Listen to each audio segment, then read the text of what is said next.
Hello, everybody. Welcome. It's so nice to see some friendly faces.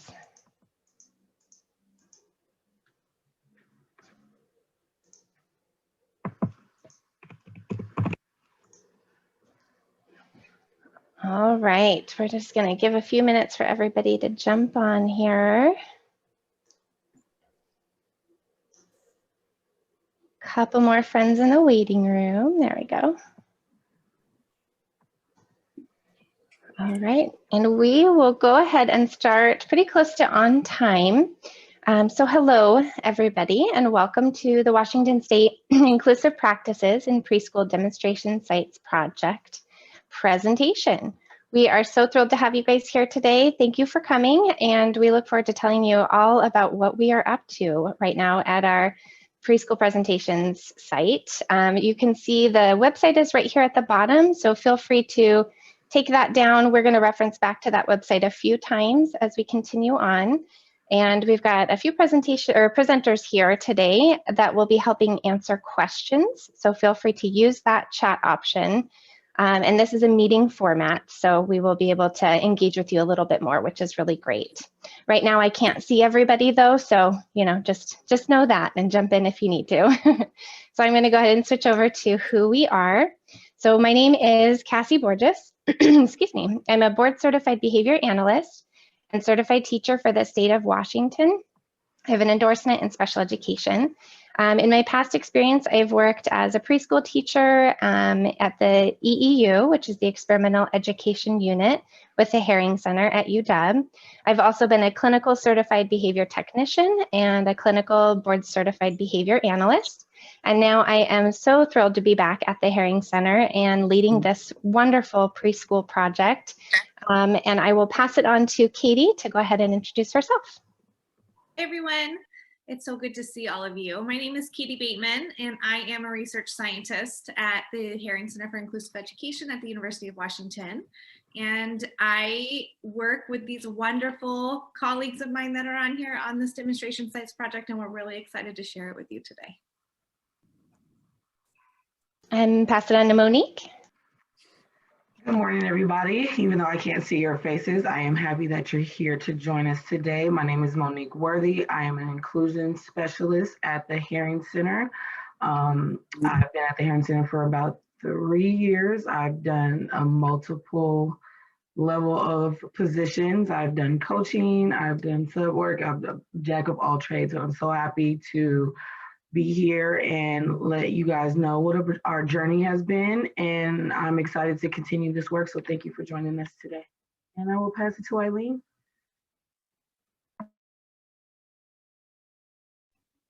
Good morning, everyone. My name is Eileen Schwartz. I'm a faculty member at the University of Washington, and I'm the director of the Herring Center. And I'm just happy to be at IECC.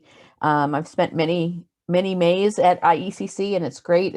I'm sorry we're not doing it in person because IECC is always a time of catching up with colleagues and former students and current students and getting lots of hugs, but hopefully next year. And I work in early childhood special education and applied behavior analysis, and my area of specialty is young children with autism and related disabilities.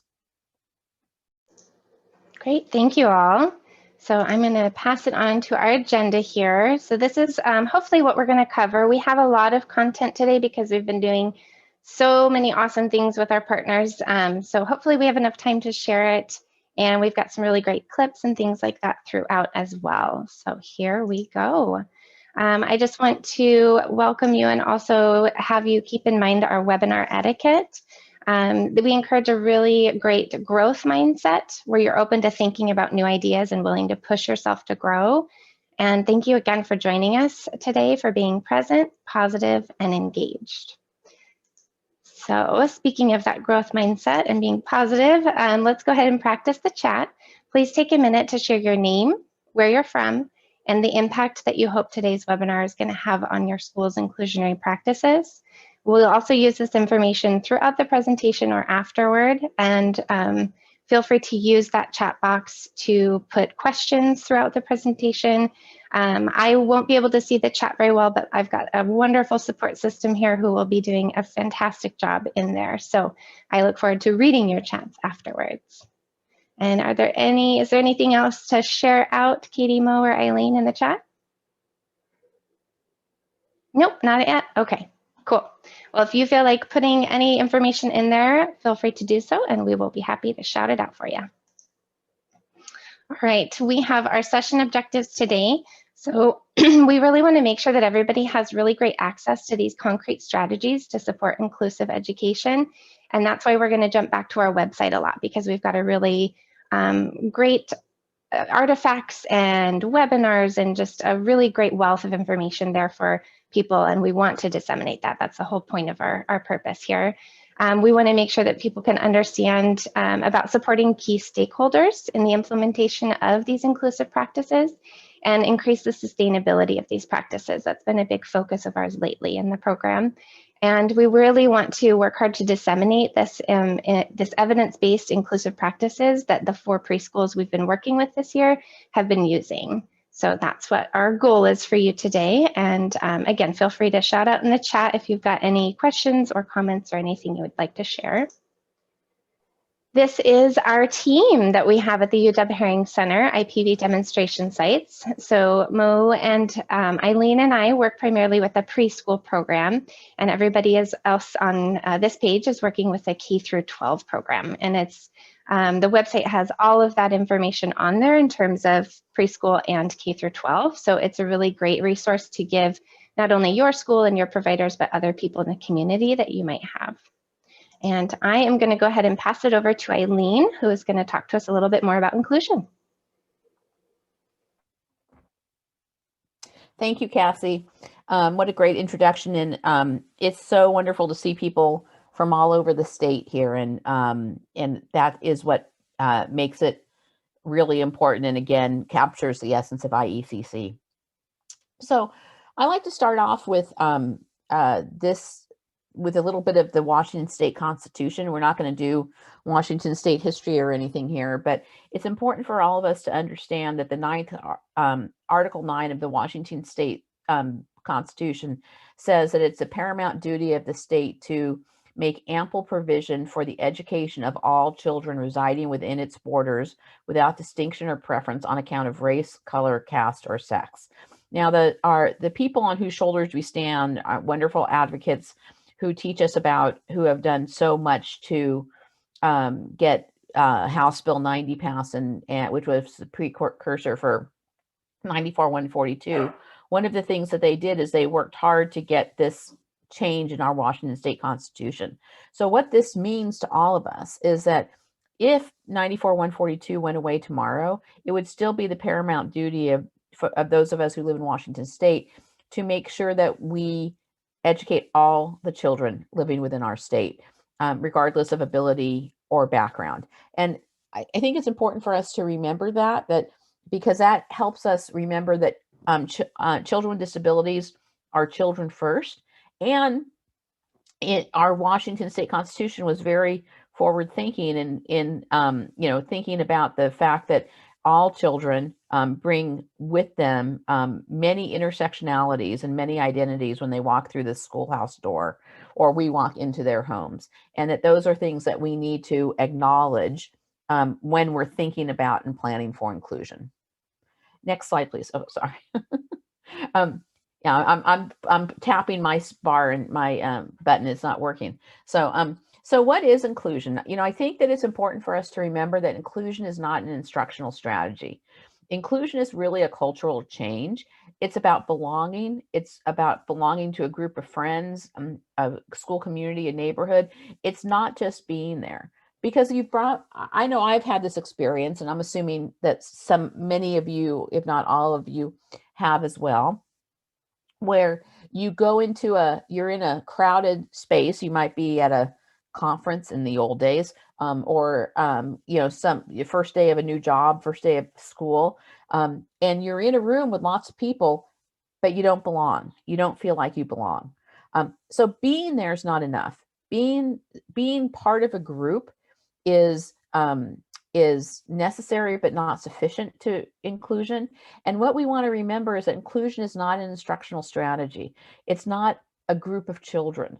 When children, when every child in the United States should be able to attend the school of their choice and have a high quality education. And that's what inclusion means. And so we all work and live in an inclusive society. It's not just, inclusion is not just a new word that we use instead of saying kids with disabilities. So can I have the next slide, please?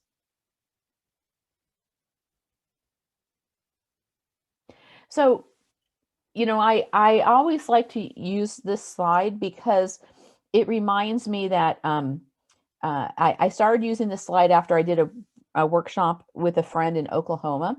And she, and one of the women in the audience said, raised her hand and said, the reason I support inclusion is because there's not a special ed Walmart. And I said, can you say more about that?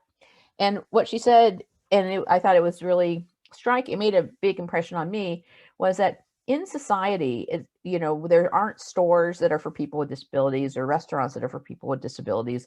So why should there be schools that are for people with disabilities? And I think that that's such an important issue for us to remember, that, you know, our society is inclusive, and our schools should be inclusive too. The other thing we always want to remember is that in an inclusive school, every person benefits.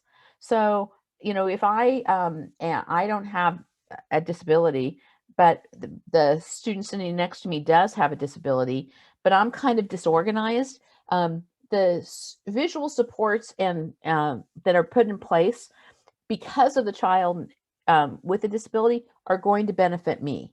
If I am a child with I don't have an identified disability, but I'm having a hard time with handwriting, the fact that there's an OT in the classroom consulting with other children that are in the classroom is going to help me, because my the educational team, the teacher, the para, if there is one, the PE teacher, they're going to know about dealing with children who have some fine motor problems, and that's going to benefit me even though I don't have a disability.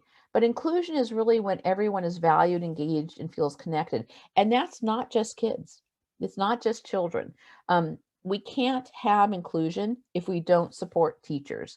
We can't have inclusion if the administration and the central office at the school district doesn't support inclusion, because there are decisions that are made around placement, around funding, around personnel that impact how we do inclusion. And inclusion is not, again, it's a cultural change. It's not that I'm going to have a reading group that includes kids with and without disabilities.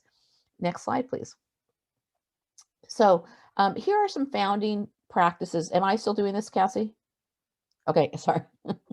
I'll talk forever. This is, you know, I'm a professor. Just give me a PowerPoint and I can keep talking. So here are some founding principles that we think about whenever we do work with a school or a district or a team. And the first is that inclusion is a cultural initiative, that inclusion is going to look different in every community because every community looks different. So what it means, I see that we have people here from Yakima and Omak and Spokane, and inclusion is going to look different in every one of those cities, just like it's going to look different in Seattle and in Bellingham and in Vancouver, because inclusion is about being included into being part of our community. And we want to acknowledge and honor what those communities look like. One of the founding principles of our program, of our project, that I love so much is that we don't go into a program and say, okay, here's the menu of strategies, implement these, this is awesome. What we do is we go in and help people identify their own strengths. So just like we believe with children, we need to take a strengths-based approach. We do the same thing with programs and teachers. What's working currently in your program, and how can we help you expand those and do that more? We also, can you go back to the slide before? I think this is Kathy's way of telling me to speed it up. We also want to say that the idea of sustainability is something we're very, very interested in.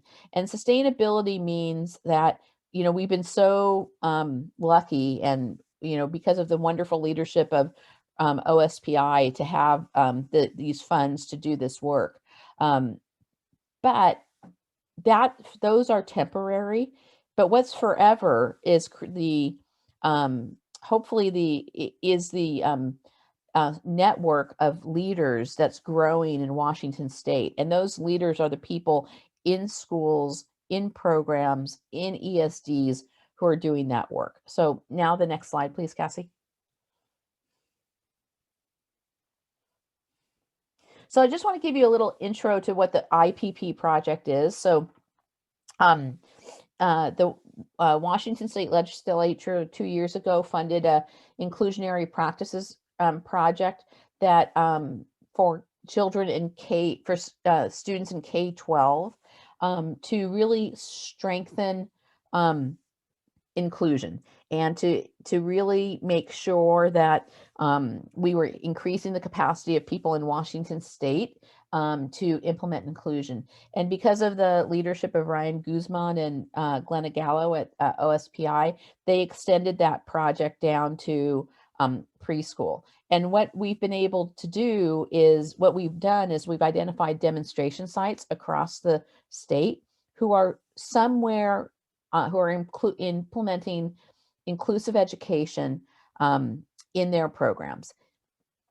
People are at different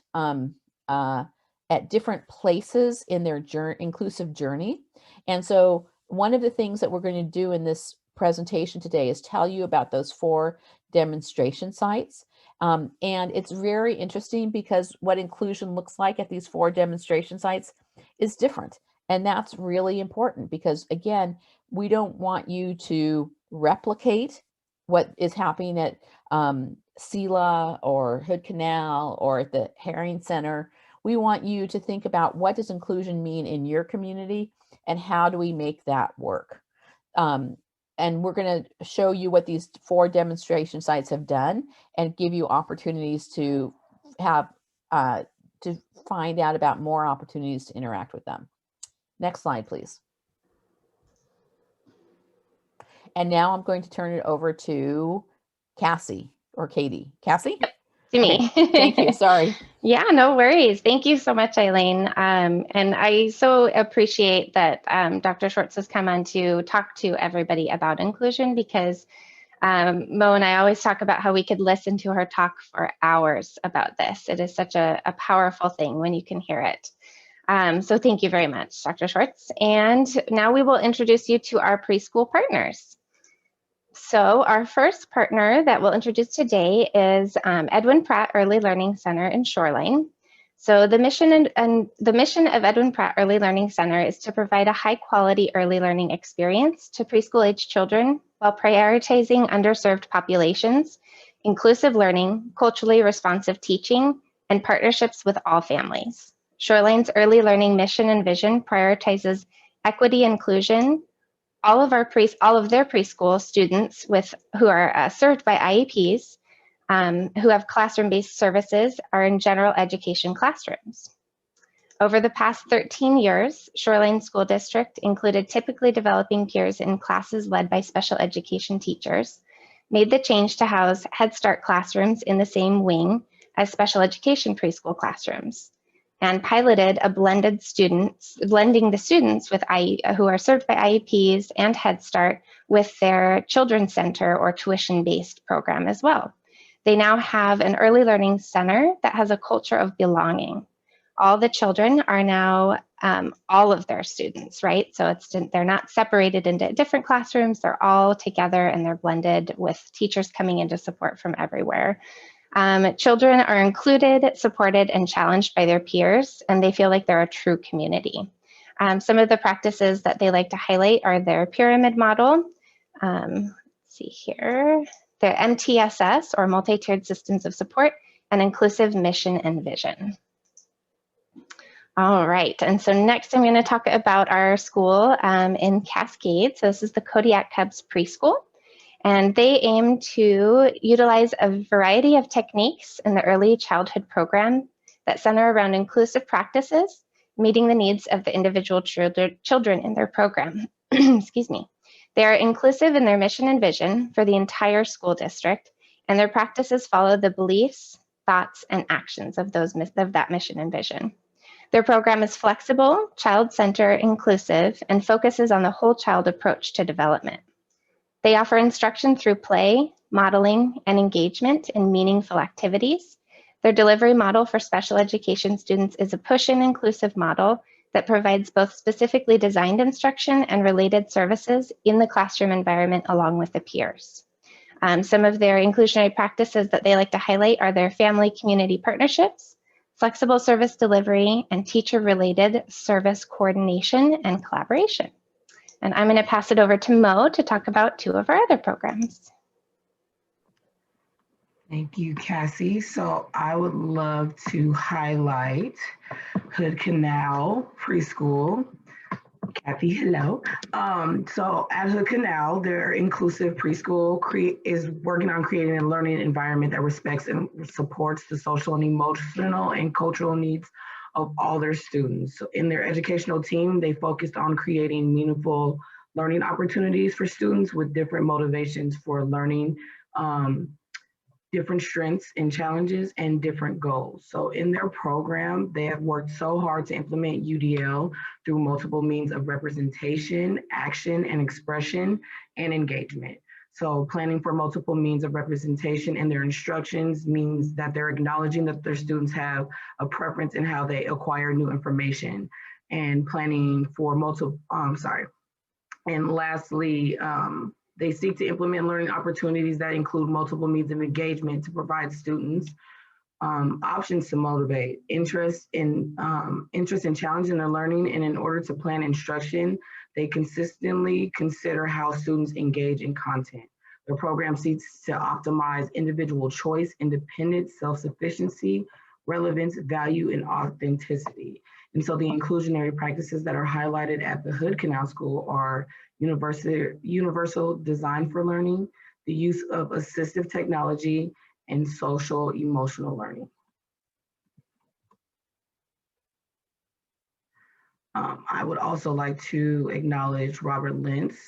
Robert Lentz Early Learning Center has provided inclusive classroom settings for students with disabilities for several years. Their district is now providing inclusive classroom settings through braided funding approaches using tuition, special education, and ECAP funding.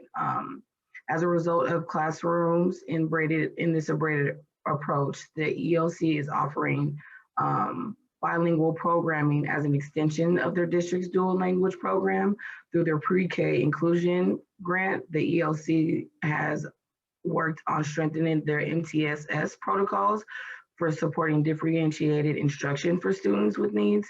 In their team, they developed the understanding of UDL in their instructional focus, which switched from UDL to differentiated instruction.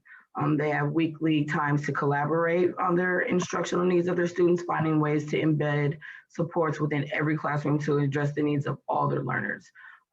Additional tiers of support are discussed at their meetings on MTSS, where the teams engage in data review protocols and assign and monitor interventions.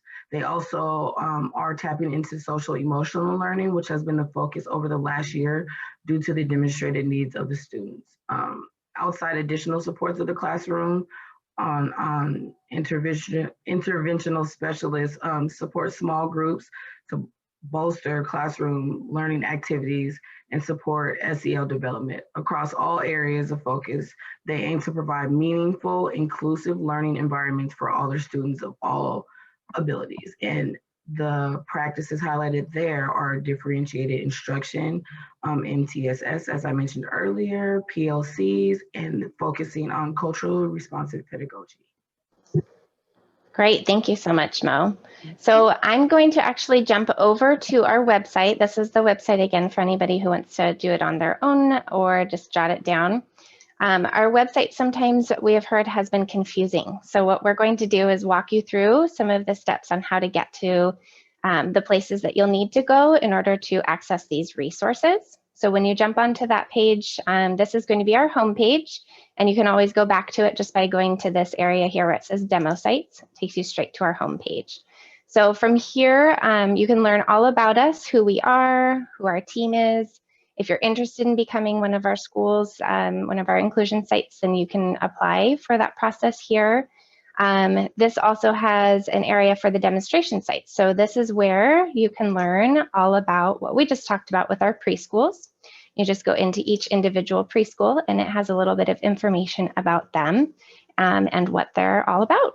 There is more information in here that we will go over as we continue the process, but feel free to jump onto here and check it out and take a look and let us know if you have any questions as we're going through the presentation as well. So I'm going to jump back here and introduce you to Katie, who's going to talk a little bit more about the process and requirements that we have for this project.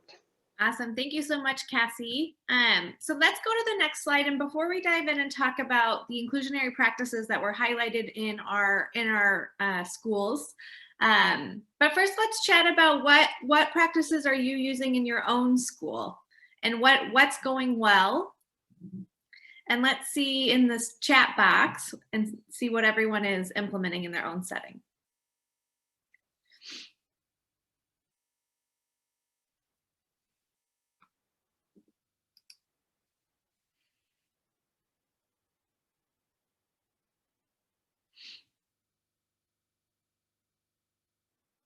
And I'm really going to lean into the silence as we do this.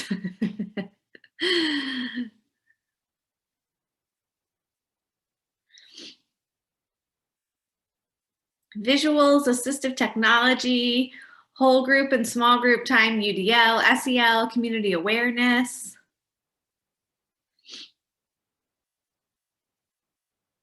This is great too, so that sites can see other schools that may be implementing similar strategies and similar practices, and you might be a good opportunity to chat with one another and exchange information.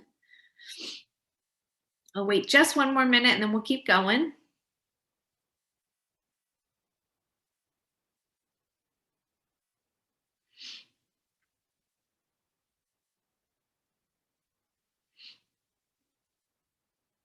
All right, well, feel free to keep adding those in that. Oh, here we go. Let's see. Pushing in for services, co-taught 50-50 with ECAP, peer modeling. Lots of great things happening. Okay, so in this slide, these are some of the inclusionary practices that are implemented in our demonstration sites. Thank you everyone for sharing. So you can see that there's a variety of different practices that are implemented across our sites. And they're all in University of Washington colors. So lots of things happening and lots of practices that are goals that we're working on moving forward with our demonstration sites, and some strategies that they've been implementing for quite a while. So we're in different parts of implementation on that continuum of where we are with the journey of implementation with our sites. But these are all the different sites that you can see by going to our demonstration sites website and learning more about the webinars, which you will learn about in a minute. I see people are still adding their inclusionary practices. Thank you. Lots of SEL, co-teaching. That's great. So what I want to do next is talk to you a little bit about the application process of our preschool demonstration sites. So prior to the preschool demonstration sites starting, we had started with the K through 12. So we had a model from Dr. Cassie Martin, who is our fearless leader in the K through 12. And so we had a model of what did applications look like, and we designed this process and procedures to identify what schools we're going to move forward with. So we had this model and we adapted it for it to fit with preschool. And so what we did was we had schools across the site who were interested apply and share with us through it was through a Google form, so it was online, share with us their inclusionary practices that they were implementing. Tell us more just about the landscape of their school and the preschool and what it looked like. We asked about what their mission was and what their goals were, and where they wanted to go moving forward. And so then from there, what we did was we then set up a Zoom interview with every site that applied. So we had 9 preschools across the state apply, and we ended up choosing the 4 that Monique and Cassie chatted about in just a few minutes ago. After that initial paper application, we did this interview, and in that interview, we tried to really make it not so much like a formal stressful interview, but more of a let's have a conversation and learn more about your preschool, learn more about the goals and the mission. What does your preschool look like? What are these awesome things that are happening in your practices that are in place? And then what practices do you want to continue working on? And what are your goals down the line for inclusionary practices to implement? So we really wanted to see that not only are schools working to have some of these, but they have plans down the line of where are we going to go next with this. We recognize that we're all on this path of continuous improvement, and where are we and what's next. And then from there, after our interviews, we met as a team and we rated those school applicants. So we really looked at what are things that were highlights for each school, preschool site.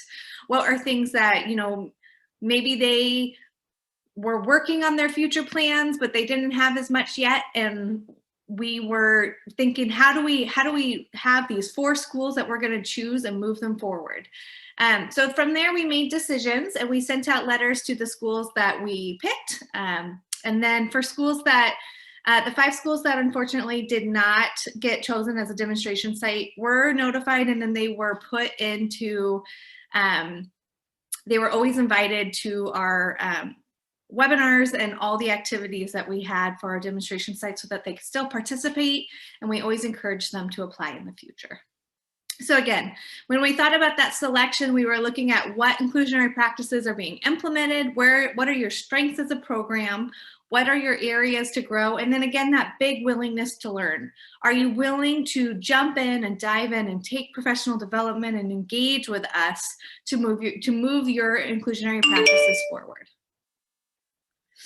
So the requirements of participating in our project was we need to first develop a team. And so each demonstration site had a preschool leader and their team of approximately 5 to 7 staff members.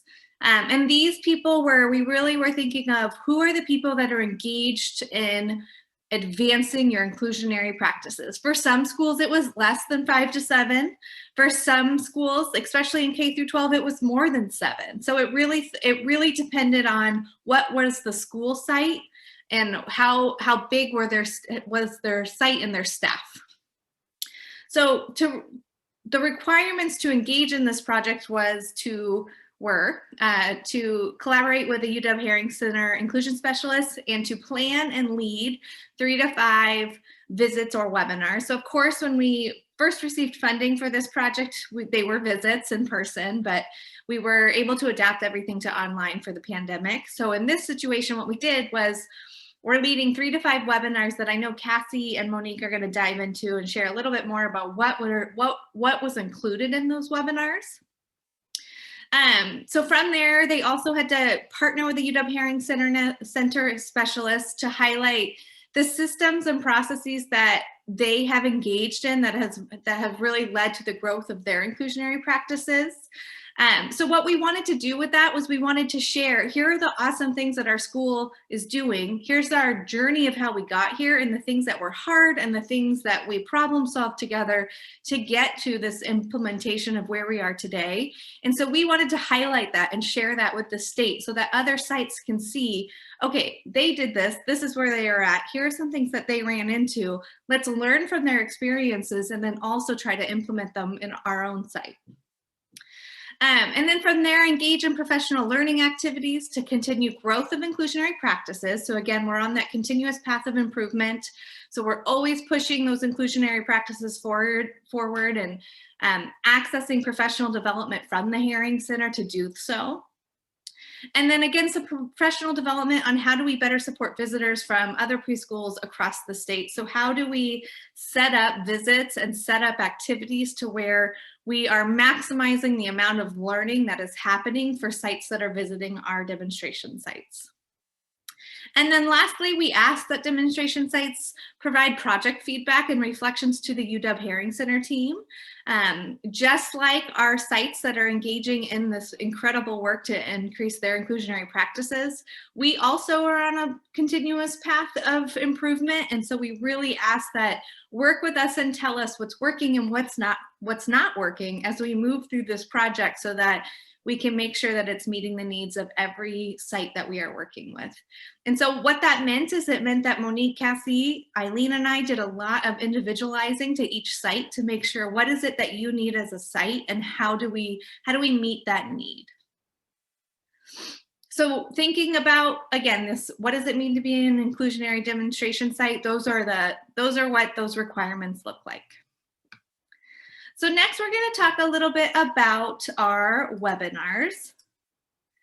And I'm going to pass it to Cassie so that she can jump in and tell you about this awesome part of our project. Perfect. Thank you so much, Katie. So first, we asked that people provide us with a webinar that talked a little bit about who they were, because if we're going to be on this journey with them through the year, we wanted to really make sure that they were able to tell their story of where they've been, where they are now, and where they're going. So this initial webinar, we developed a process of getting together with the sites, planning, thinking about what it is that they wanted to put into their presentation. We provided them with a slide deck and options for things to think about in terms of what they wanted to share. We also put a survey in with this presentation so that people participating in the presentation could do the survey as well as those observing the presentation. And then we performed a debrief session with our team so that we could talk about what went well, what could be improved for the future. These planning sessions were really long and in-depth because we wanted to make sure that we were really supporting each of our schools on their mission of disseminating this information and getting their story out there. And we also did a few mock presentations, which was really beneficial, just so everybody could feel really comfortable. So I'm going to actually jump back to our website really quick to show you where these webinars are, and then we're going to show you a quick clip of a webinar for you. So again, if you're on our demo sites webpage, this is the one that's going to come up on our home page. We're going to go over here to our presentations and webinars and into the intro to demonstration site webinars. Click right in there. And then we have all of our elementary schools, intermediate and middle schools, high schools, and then preschools down here at the bottom.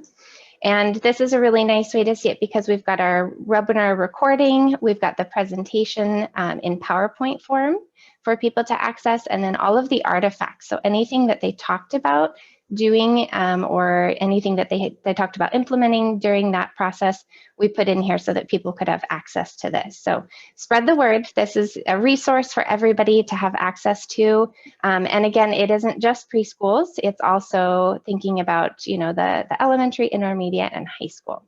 So I'm going to jump back here and we're going to let one of our schools talk about their process here. Let's see, I think I have this one all queued up for us, actually.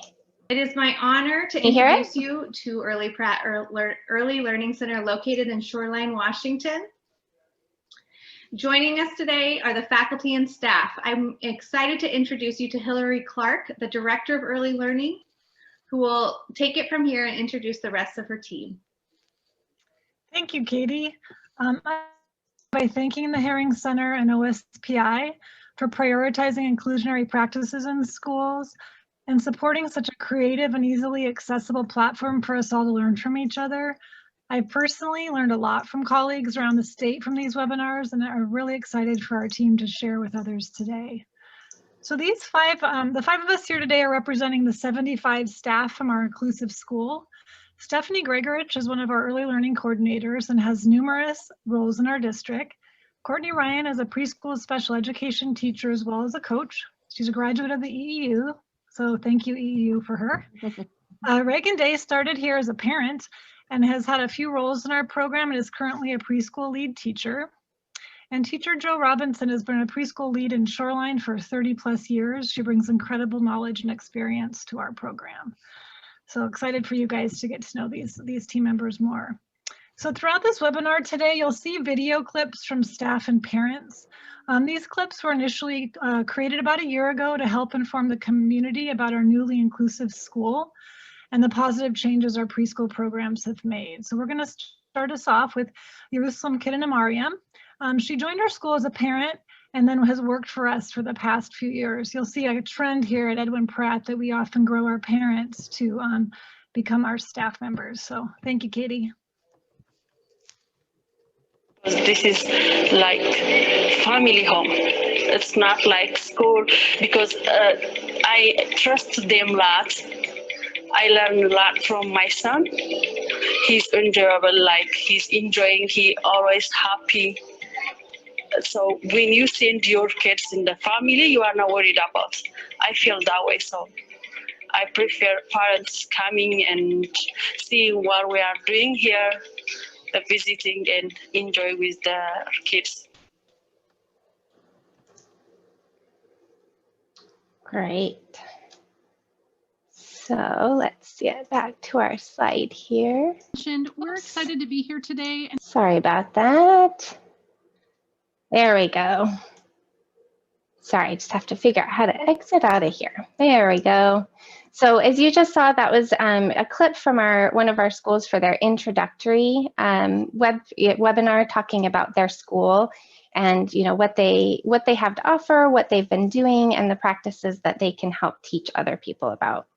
The next webinar that we had our schools participate in was the deep dive webinar. So first we learned a little bit about the schools and their community and what they were doing. And now we wanted to dive in a little bit more into some certain inclusionary practices that they were doing to provide almost like a professional development webinar for people to be able to utilize to learn more about these concepts. So for Edwin Pratt, that was their mission and vision. Kodiak Cubs Preschool talked about their CTE program where they collaborated with the high school program to help teach the preschoolers. And then we've got Hood Canal Preschool who did 2 deep dive webinars, which was UDL and SEL. And they provide a lot of really great real life resources and artifacts. So I really highly recommend if you have time to watch those. And then Robert Lintz Early Learning Center, where they talk a lot about MTSS and visible learning. They also have a lot of really great resources to show you a little bit more about those techniques in the classroom and the preparation needed for those. So I'm going to jump back into our website again to show you where you can get to those. So again, if we're back at that main web page where you first jump in, you're going to go to the presentations and webinars again, and we're going to go down to this deep dive inclusionary practices webinar. And in here, Preschools is right at the top. You can pull it down there and be able to see not only the recording, but also the PowerPoint presentation, and then all of the artifacts that the school has to offer. So this is a really incredible resource, I think, for people that are wanting to get into learning more about these concepts. And we're going to go ahead and watch a little clip from our Kodiak Cubs. There were 2 clips I wanted to show of this one, and in the interest of time, I chose the one that talks a little bit more about their school and the process of the CTE program. But I highly recommend watching this one to the end because Lindsay Camp also talks a lot about the cultural responsive strategies that are being implemented through the use of these high school students. And it is a very, very powerful and emotional kind of awakening for her, if you will, too. So we'll watch this one, but I recommend watching the whole thing so that you can see a little bit more about their program too. We focus on flexible service delivery, coordination and collaboration, family and community partnerships, and PBIS. And today we're going to take a deep dive into our coordination and collaboration with the big kids. which is undoubtedly our strongest asset. Through our district's Career and Technical Education Department, I'll use the term CTE. That's what CTE means, Career and Technical Education. Through that department, we're able to offer a dual credit practicum for high school students enrolled in a course called Child Development 2. And these students participate in our program as teaching assistants, but we like to call them the big kids, and they're the rock stars of Kodiak Cubs. Many of the high school students who enroll in our program are interested in becoming a teacher or working with little kids in some capacity in the future. Others sign up because they think it will be an easy credit. They don't think this for very long, by the way. We put them right to work. And still, others are referred to us by the high school counseling department because they just need a place to be loved. And finally, we have students completing the hands-on experiences for their transition out of the district's special education system. And having these young adults participate in Kodiak Cubs benefits everyone in so many ways. And we're going to talk about all of them as we go through this presentation today. On this slide, you'll see that our program really does have 3 different components. There's the practical experience, which is CTE provided by the Child Development 1 class. That's a theory and knowledge class that happens at Cascade High School. The dual credit and graduation pathway, which is the program that happens here at Kodiak Cubs, that's Child Development 2. And then we also have transition opportunities where we partner with the special education program. Now, we're going to go ahead and move on to the next slide. All right, so that just shows a little bit about what they are doing with this really unique opportunity that I before I had done this project, I didn't know anything about, which I now know a lot more about, which is really cool. And I think anybody who has the opportunity to really include the community in this way would benefit so much from it. So I really think that everybody should watch that video as well. So we'll move on next to our audio stories.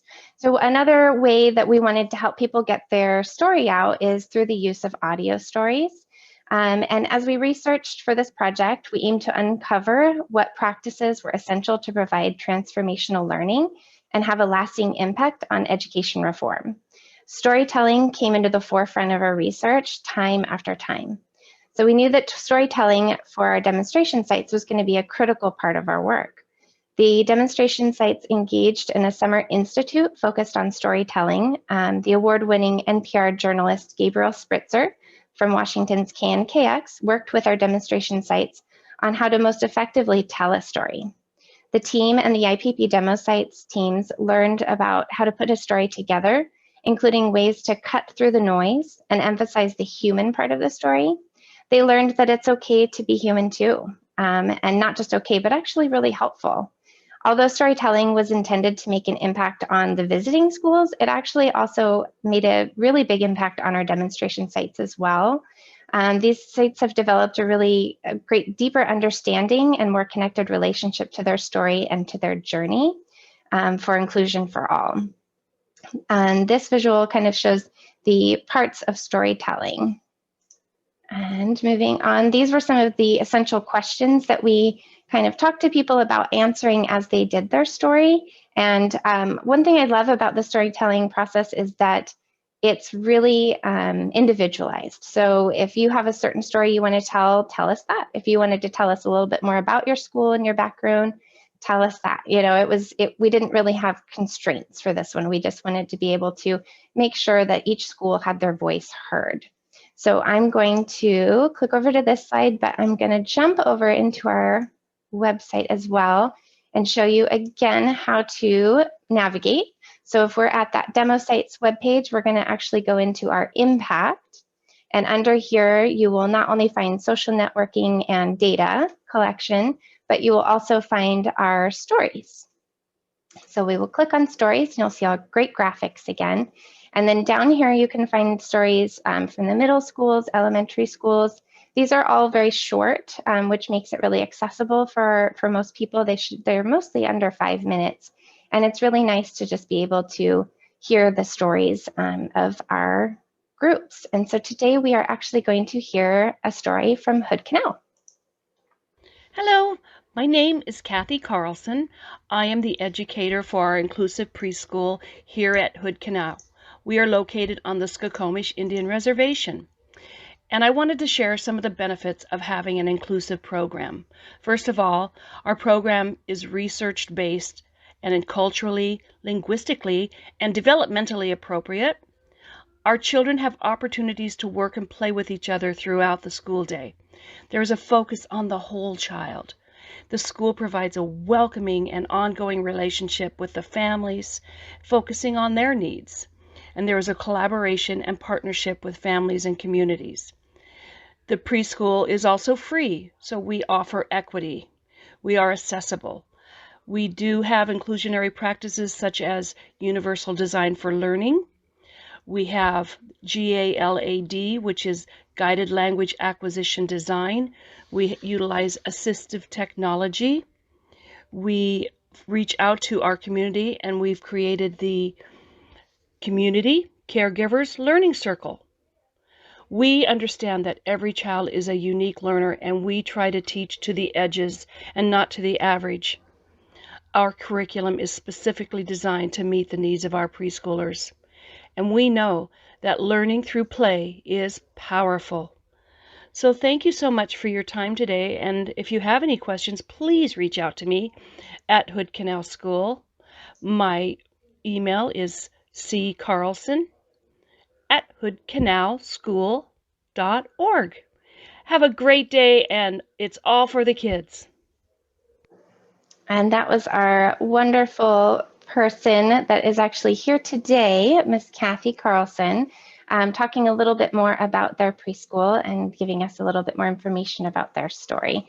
So Kathy, if you ever feel like adding anything onto this presentation, please feel free to share in the chat. We would be so grateful to hear your feedback.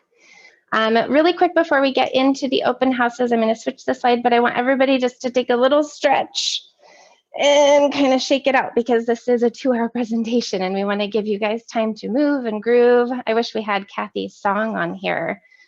She loves to present and use the song, "We Are the Champions," and we could all dance to that. So we'll have to remember that for next time. All right, a little bit more of a stretch, everybody. I can always sing it to you. There you go. Thanks for jumping in, Kathy. All right, we will get back into it, but feel free to stretch, walk away from the computer, come back, do what you got to do. We are here for you. So next I'm going to go ahead and start talking about our open houses. And I am really excited about this concept because, as you all know, we have had to do a major pivot this last year with COVID to doing things online, which has had its pros and cons. And one of the pros is that we can have access to more people. So I love open houses. I love going to them. I love seeing the schools, feeling the excitement that's in the air when you go to them. However, right now we have those limitations of not being able to. So we decided to come up with this concept of an open house where it will be a virtual open house. And this is open to anybody and everyone. And we want to encourage you to go ahead and register for this. So let me go back onto our demo sites page here, and I will show you where to find this information. So again, if we are back at that home page, we're going to go up to scheduling. Under scheduling, we're going to click on that scheduling tab there. And this has our calendar of events. So this is where you can find those open houses. You're going to click on this and then just go ahead and fill out just a couple of questions to register for it. And automatically you will be emailed a link. If for some reason that doesn't happen, please let me know or somebody at the demo sites, because we will help you with this process. Our first open house will be tomorrow with Robert Lintz. Again, these are open to anybody, and we truly encourage you to come and learn more about the sites that are showing all of these awesome things that they're engaged with, and give us feedback too. Let us know what you think about this process, how it went for you, and we will be able to then make those adjustments for next year. So I'm really excited about this concept just because we can give access to so many more people. And another option we have is virtual visits. So the open house, again, we said is like an open forum, open to everybody. The virtual visit is more geared towards that one-on-one time with the schools. So if your school or your community is really interested in inclusionary practices, and you have a specific practice that you want to know more about, what you can do is request a visit. So I'm going to take you back again to our website to show you how to do this. We are going to be back at the home page here, and we are going to go to schedule a visit, okay? And right here through schedule a visit, you just can click on this place where it says click here to complete the request form. And so this is a request form that we try to gather as much information as possible in order to make the meeting really productive and get the resources needed for you and for your school. So it has a wealth of information in terms of what kinds of things you're interested in, and then more information about your location. And I'm going to go back here. These are the websites. This top one tells you a little bit more about what this virtual visit is. And then this bottom one goes to the virtual visit form. So once those forms are completed, Mo and I will get together and kind of talk about what strategies you're looking to implement, figure out which one of our schools best matches with those strategies and can give you the best information. And we'll set up a visit where you guys just get to talk one-on-one. We'll have an agenda set up where we've got some good topics to kind of keep the flow going and just make it a really nice encounter so that we can have a really great exchange of information. And another resource that we have available that we ask for participation from our partners is our tip sheets. And these tip sheets are a fantastic resource for you to print out and hand out to anybody. They're ready to go, or for you to utilize in your own school.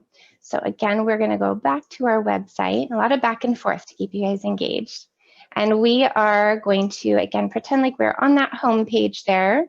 We go up to resources, down into tip sheets.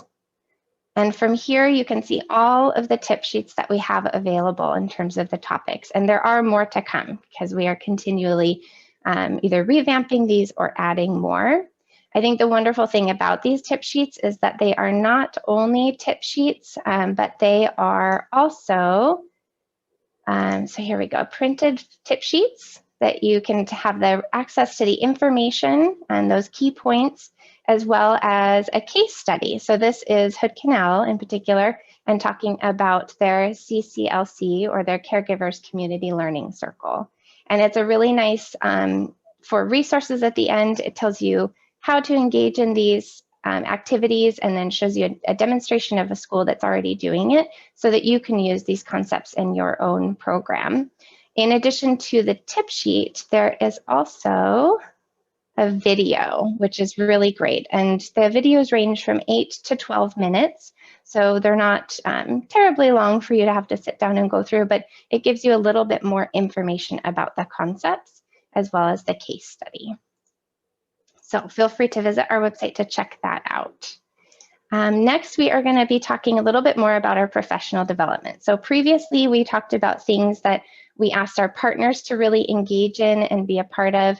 And now this was our part. This is where we sat down with our partners and said, where are you in your inclusionary journey? Where do you want to go? And how can we help you with that? And these are some professional development series that we've offered to some of our partners. For instance, the UDL and teaming series. So we got together with Robert Lentz and developed this great concept of UDL, and had participation from other inclusion specialists in our K through 12 program also, which was really great to give a little bit more expertise. And through this, we developed their understanding of UDL so much that they developed their own fidelity checklist, which I think is phenomenal. So this one on the right-hand side that's white shows the checklist that they have to give to their teachers to go into their classroom and say, am I doing this with fidelity? Am I doing this, to kind of check through it? Through this series, we also talked about the differences between UDL and differentiation. We had interactive identification of UDL strategies in the classroom. So we kind of looked at pictures and identified what UDL strategies were in place or what could be in place. We did a lot of UDL lesson planning, and then we also implemented teaming and collaboration.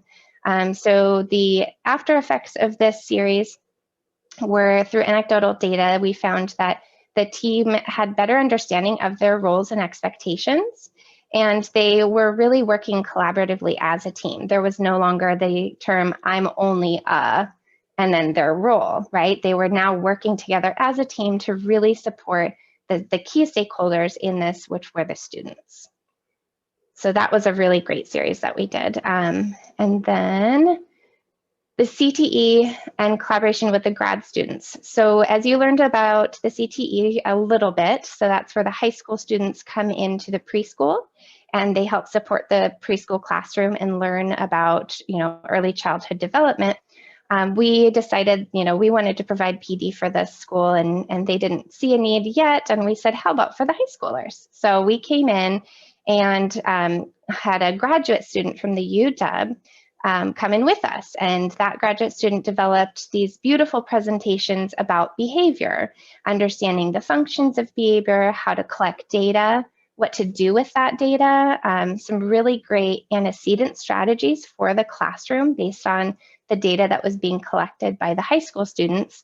Talked about behavioral support systems, behavioral momentum, all of these really awesome big words that as a high schooler, I had no idea what these concepts were. So it was really fantastic that Mo and I were able to oversee a graduate student implementing this professional development for high school students that were then going to impact the preschoolers. And it's been a fantastic process, and we're still working on it with them and going through this and learning from it. And I really hope to do something like this in the future. And some anecdotal data that we have from the teacher is that the environmental changes made in the classroom based on the data collection and analysis have been really beneficial, and that the students, the high school students, are really purposeful and effective with the classroom strategies now because they have a little bit deeper understanding of what's going on in the classroom. So that has been a really great insight for us to do this project and learn from the graduate student, the high schoolers, the program in general. Another professional development series we've done is Coaches Cafe, and this was one that we developed, Mo and I developed this year to help the coaches in Robert Lintz. And so what we've done is provided a pre-survey because we want to make sure that we are making gains in this professional development. So they fill out the pre-survey on where they feel as a coach they are, whether they strongly agree or disagree in those questions. And at the end of the series, we plan to give them a post-survey to make sure that we did make gains. Through this series, we are doing a 30-minute professional development where we talk about specific concepts that they have identified wanting to know more about or learn more about. And then the second 30 minutes is actually a circle talk where we get to talk more about problems in practice or just an open forum to discuss the topic that we already had discussed in the first 30 minutes. And this circle talk is a really great concept, I think, for any meeting. We've been doing it in some of our meetings too, just professionally. And it's really nice because each person gets an opportunity to use their voice. Even if they're saying pass, they still get to use their voice in order to do that. So it really lends for a collaborative partnership in terms of planning and understanding these problems of practice and finding solutions. And it's not just people coming in to tell anybody else what to do. Everybody is really collaborative in this venture in terms of finding solutions and just working together for the coaches to improve their practice. And I'm going to pass it over to Mo, who is going to talk to us about cultural responsiveness. Awesome. Thank you, Cassie. So cultural responsiveness is a topic that is very near and dear to my heart. I love talking about it. It is something that has been new to me at this point, but culture is who we are. We wear it, we speak it. It's a part of our everyday. So the question is not why culturally responsive is important, but why is it not that important? So in early education, as educators, we are parents' first experience in education. We pave that way towards the future. So it's important that in these beginning stages that we're being really intentional and modeling what we want, which is also a very famous quote from Eileen. If we want children to be a certain way, we need to model it. And so everybody wants a voice and they want to be heard. And especially those students and families that have students who have more individualized needs and color. And more often they come into a culture expecting that they're less than, that their value lacks, that they're not really seen, and those negative past experience in education influence parents to not reach out and seek assistance in the way that they want. So by being culturally responsive, we are being respectful of their backgrounds, their home culture, and who they are individually as students and families. We utilize this strategy to reach out to families in a way to source their personal experience and their own well of knowledge. When we do this, we avoid cultural misinterpretations and we increase family and community involvement, and we're respecting and celebrating and acknowledging cultural differences. Mo,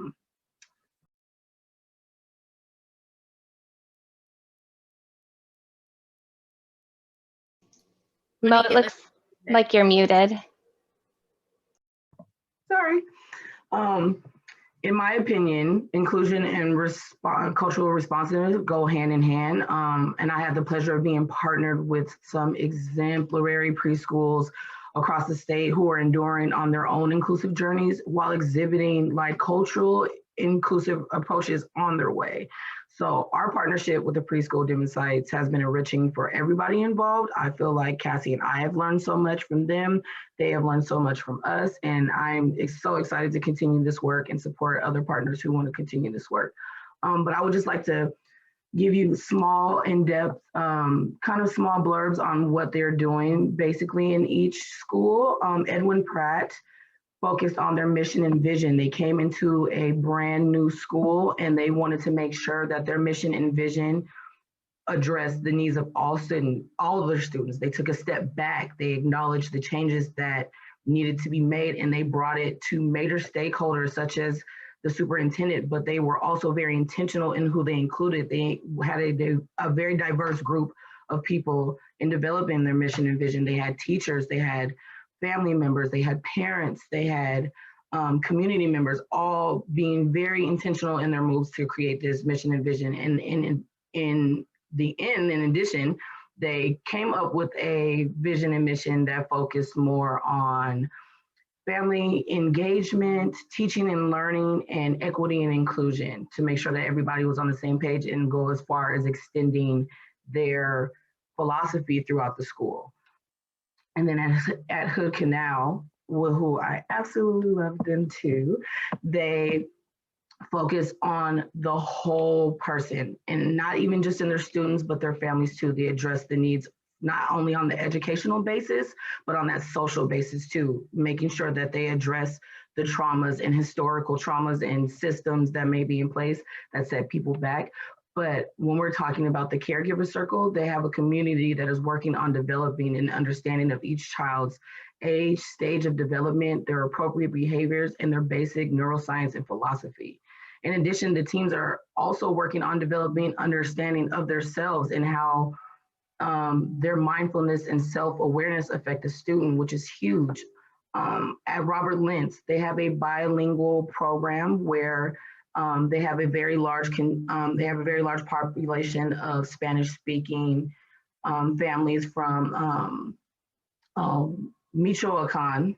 Yes, Michoacan, and they spend 80% of their day being able to learn in their native language, and then 20% speaking in English, which for a majority of their students, that is their primary language. So that not only validates their cultural background, but it also honors and validates their heritage and their cultural identity. So it just deepens the knowledge of essential foundational skills, and it breaks down that language barrier and gives students a running start.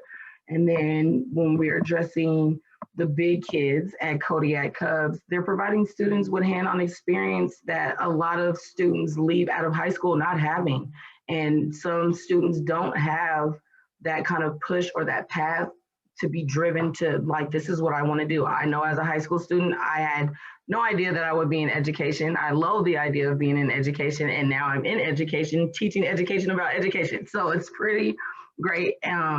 But what I love about what Kodiak Cubs is doing is that they are pretty much outsourcing inside their school. They are taking the students and teaching the students, and Cassie and I are furthering that modeling process by taking high school students and bringing them in to teach the college students, to bring in the high school students to teach the preschool students. So we're carrying that on, but they're also giving them that dual credit where they're getting STARS credit as well as their graduation credits. And not only that, she utilizes the interest of her students, her high school students, with her preschool students, where their outside interests. She's bringing that into the classroom too, where their students have the ability to share their culture and their interests with the younger students, and they're looking up to them like, wow, this is great. I'm seeing someone who potentially looks like me. So for an in-depth explanation for all of these, please utilize our IPP demo sites and take a deep look into their deep dive webinars. They are amazing, and they go into depth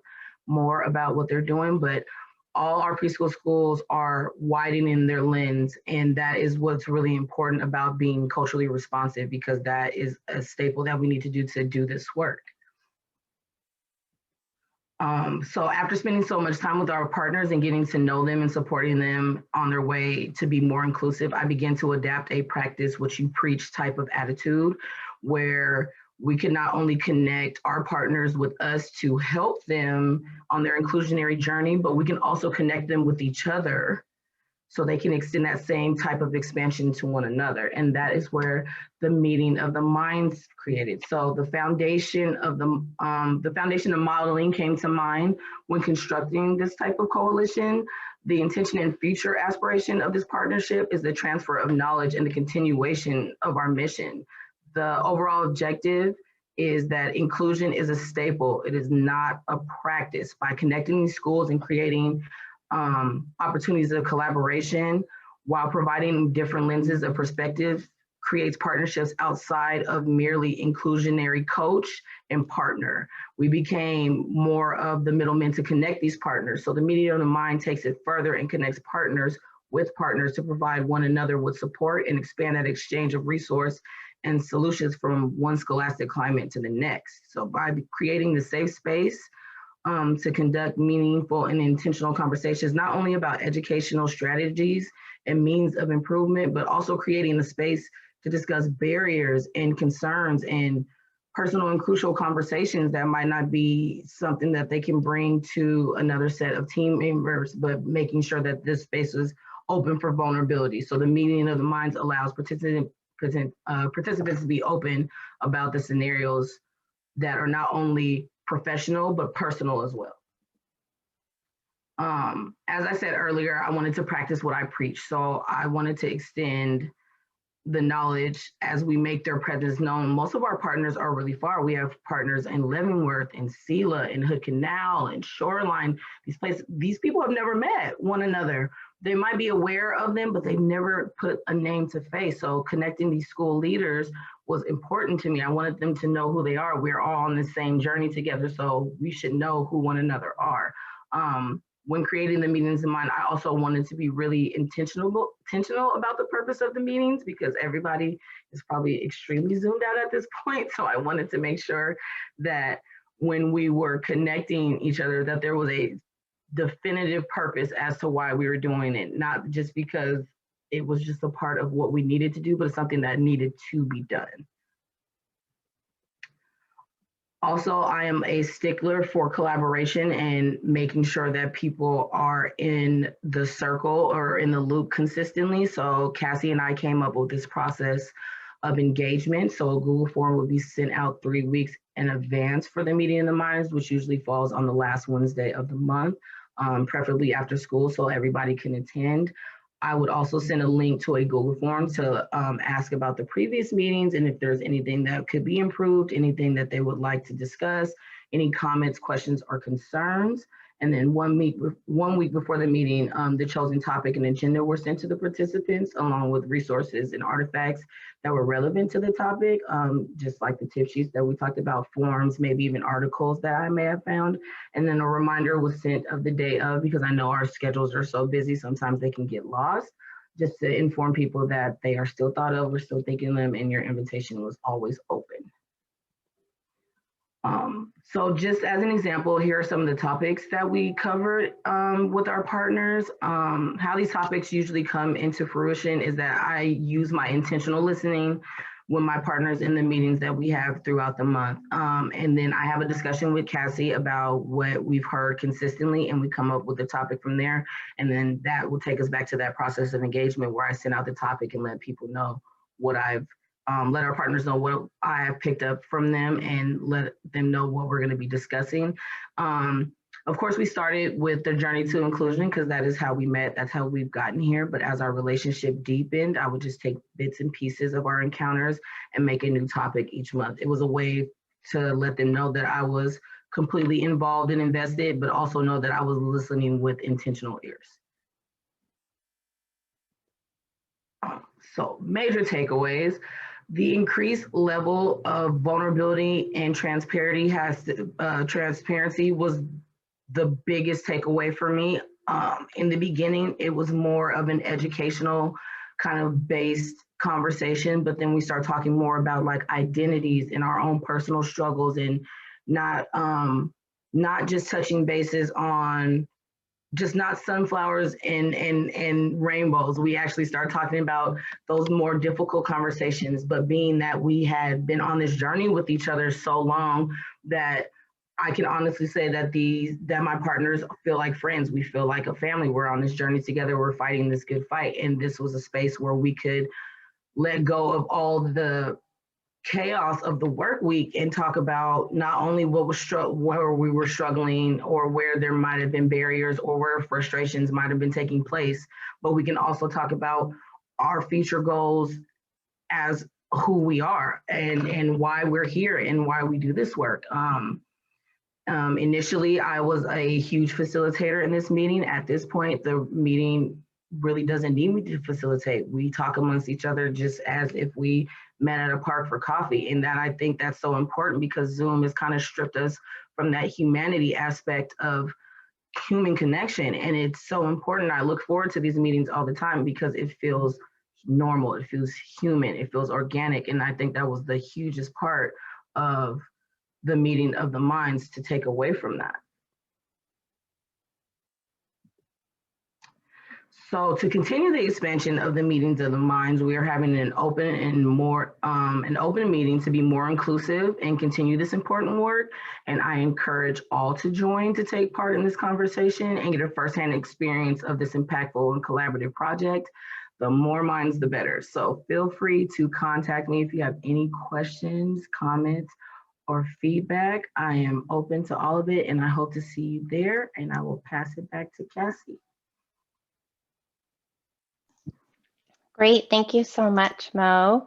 So these are some opportunities for everybody to be involved. Again, join us for the meetings of the mind. This is a link that you can click or copy down. We can also put it in the chat maybe, Mo, so people have access to it. And you'll fill out a registration form for this one also, just to make sure that we know kind of who's coming ahead of time, and it will send you a link almost instantaneously so that you can join the day of. Please come be involved in our virtual visits if you feel like you have more that you want to talk about for an extended period of time with one of our partners. We are happy to help facilitate that meeting and get people together. That's our whole purpose, is to spread the word here about inclusion. Or if you're pressed for time, I know it's the end of the year and things are really hard right now, at least come to one of our open houses. Check out our website where you can go again to find the links for those, register for it. It takes just a couple seconds, and then you can be a part of that open conversation with our partners.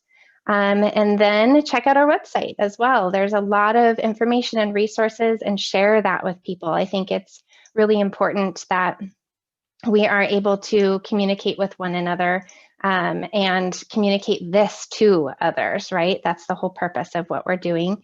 And then just a quick shout out, Mo's doing such a great job with her presentations and culturally responsive strategies. She's going to be presenting here at IECC on Friday. So if you're interested in that, feel free to check out that link.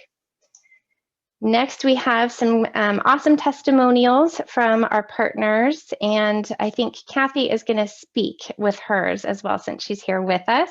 So we're going to start with Edwin Pratt, and Kathy, I will let you know when we're getting to yours, and you can speak. Well, maybe we'll play the video, and then you can add on to it. All right, so this is from our partners, Edwin Pratt Early Learning, and I'll just go ahead and read it off for you. So being designated as a UW OSPI preschool demonstration site has been an honor for the Edwin Pratt Early Learning Center in the Shoreline School District. Our school team has benefited greatly from the professional development from the incredible staff at UW, as well as the partnership with the other demonstration sites across the district. Support in documenting our inclusion journey has also been powerful. The past 5 years have been a blur, and taking time with UW's guidance to memorialize the many steps and processes that were needed to become a fully inclusive school has been empowering. We've worked hard, and it felt great to share how much the work has paid off. Earning this designation has helped the community become aware that being a fully inclusive preschool is unique in Washington. Our district celebrated this great news in our quarterly community communication. And that's from Hillary Clark, the Director of Early Learning at Edwin Pratt Early Learning Center. And I just wanted to pull up their newsletter really quick to show you guys what it looks like, and feel free to check it out. I know that they're happy to share all of their information. They've got some upcoming dates and things like that. This is obviously a little bit older one because it talks about being a part of the program right here, but feel free to check out that as a resource as well. Next, we have our wonderful Kathy. And Kathy, I'll go ahead and play the video, and then after that, you can share some more information for us. Here we go. Hello, my name is Kathy Carlson. I am the inclusionary early learning educator for the Hood Canal School District. We are located on sovereign Skokomish land, and I am here to tell you, wow, inclusion, it's been just such a wonderful journey, and I'm not done yet. The things that I took away from this demo site project are, number one, inclusion practices work no matter what your demographic, no matter how large, no matter how rural. And equity is essential. Another thing that I really found very exciting was collaborating with the other inclusionary districts in the state of Washington, coming together with them and learning from them and taking new strategies and tools to strengthen my program. Fantastic. The other thing that was really exciting is our community has new interest in our school and what we're doing. And there's just been such an impact on all of our families at this time, especially with COVID. And another thing that was really exciting is our school board, our district, are investing in building a larger early learning program. That means new classrooms. They're working on the structures now and how that will go in the future. So it's just been fantastic. And I have to say that I have to shout out to the University of Washington, the staff that I've got to work with. Amazing people, and I've enjoyed every second of it, and I feel like I have new family. So thank you so much for giving me the opportunity to tell you how much it's meant to me, and I hope we get to keep doing it. So thank you again. Have a great day. Bye. Oops, there we go. And Kathy, did you want to share anything else with us? Sure, let me see if I can talk like that. Delayed. I would just like to say that the inclusionary program and practices here at Hood Canal School started small with the preschool. We've expanded to kindergarten and second grade. Our long-term goal is to have our entire school be inclusionary by the end of 2022. That's the spring. So next year it's going fast and furious because people who know me, I don't sit around and wait for things to happen. And anyone who shares anything with me, I implement it immediately and try it. Sometimes it works and sometimes it doesn't. But the one thing to really remember is everybody brings something that's very special to the table. And so listening to each other in the meeting of the minds we could do that all the time. We don't have to have a lead. We can create these ourselves and really have a support group across the state. So I just thank you guys. You guys are awesome sauce. Oh, thank you so much, Kathy. I'm so glad you were able to be here and participate with this too. So thank you for sharing. And if anybody has any questions, I'm sure Kathy would be happy to answer them in the chat too. Feel free to fill that up with any queries that you have. We're going to go ahead and move on to Kodiak Cubs Preschool, where we will listen to Lindsay. Let's see if I can find it up here. There we go. Hi, my name is Lindsay Camp, and I'm the lead teacher at Kodiak Cubs Preschool, part of the early learning programs in the Cascade School District in beautiful Leavenworth, Washington. And what has been the biggest takeaway for us from this demo sites project? Well, I'm going to say there's 3 things. Number 1, we got to reflect on our successes. So that was awesome because we started this project before the school year started, and this probably, as all of you know, has been one of the most challenging things that we have probably ever experienced, not just in our careers, but in our lives, dealing with the pandemic. So having time to reflect on our best practices and our inclusive practices and really celebrate the successes that we've had, that really helped us this school year. It was kind of awesome to be able to do some work where we just got to talk about good stuff that we've done. The second takeaway I would say is that just being able to connect with other preschool teachers across the state really was helpful, to be able to connect with the team at the Herring Center and be able to check in frequently just to find out how we were doing. That was really, really helpful, especially in this time when people seem sort of disconnected. And the third thing is the impact that this being involved in this project has been on our community and our school district. So being able to reflect on the successes that we've had in the past was really revelatory for our entire school district. I think going back and looking at the history of your program or your class or whatever helps people to see the good work that you've been doing. It really helped us to see the good work that we've been doing for about the past 10 years and helped us reflect on what we've been doing well and ways that we want to move forward going into the future. So it has helped our community recognize and celebrate the great work of Kodiak Cubs Preschool and also realize that there's more work to be done in our community to meet the needs of young children and their families. And because of that work, our school district is instituting some new programs going into next school year. So that's really awesome. So it helped me personally connect to other people and stay connected through this really hard, difficult year. It helped our program celebrate successes of the past and move into the future. And it helped our community know that early learning is really where it's at. So I have really enjoyed this process and am going to be sad kind of a little bit when it's all over and hope that we can find more ways to be able to continue this work going into the future. I really thank you for your time. All right. Take care. Bye. Oops, there we go. So that was our amazing Lindsay Camp, and I know she's shared with us that even more has come out from just this project and being able to meet with people and share with people. They've accessed more funding for their program. They've possibly found space for a bigger facility for them to be more inclusive, and it's just fantastic to hear the gains that they've made even in this year. And remember, everybody, this is a journey. So the sites that we're showing you have been on a journey for a little while.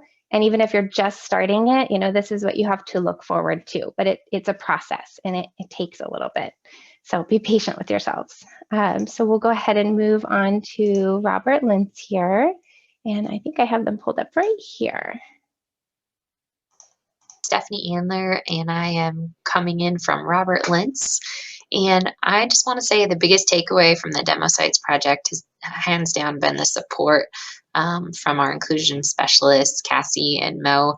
They've been amazing. And just being able to collaborate with other centers, to be able to gather feedback, gain confidence from what we've implemented for inclusion has been amazing. I think without the demo sites project, we wouldn't be able to learn and collaborate with others, and also to be able to help others has been really cool too in our journey. Even though we're young in our journey, being able to turn around and help the next person has been amazing, because so many people have done the same for us.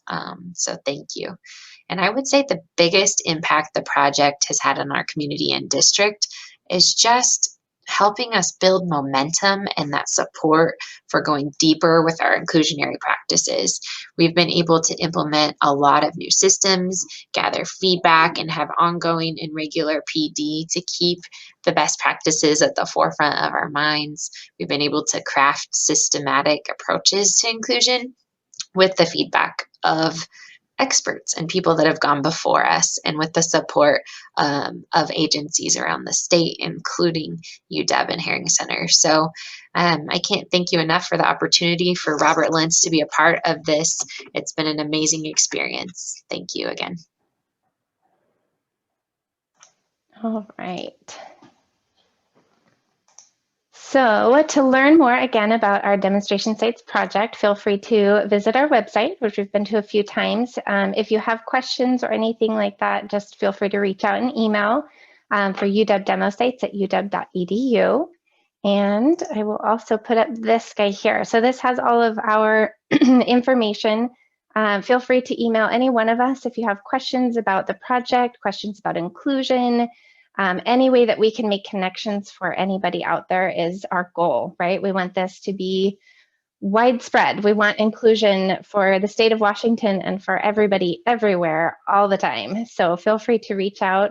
This is our goal and our passion, and we are here to support you guys in your journey. Next, I want to say thank you so much to all our sponsors, OSPI and CSTEP, as well as all of our schools that have participated so far.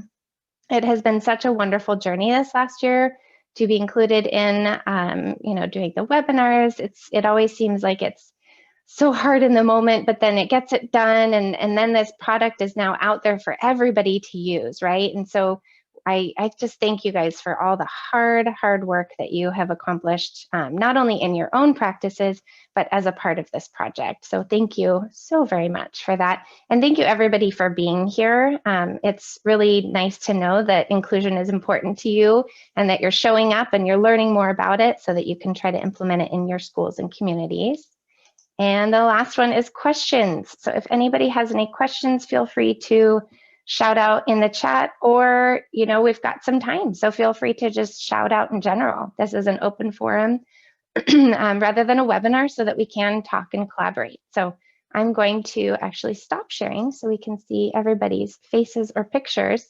And I'm going to, like Katie said, lean into the silence. And if anybody has any